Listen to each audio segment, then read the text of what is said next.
Assalamu alaikum. Kam jirtan jecha USCIS October 28 2025 irraa eegalee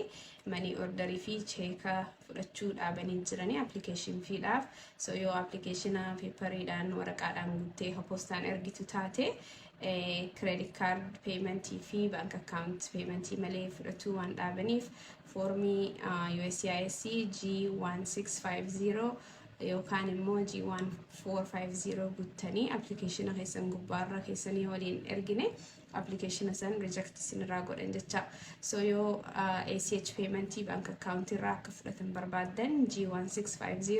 yoo credit cardin kafaluu barbaadan G1450 waliin guuttanii ergitan online payment fi application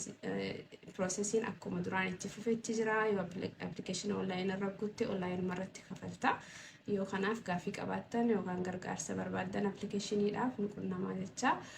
nu hordofaa update biraatiifis galatooma.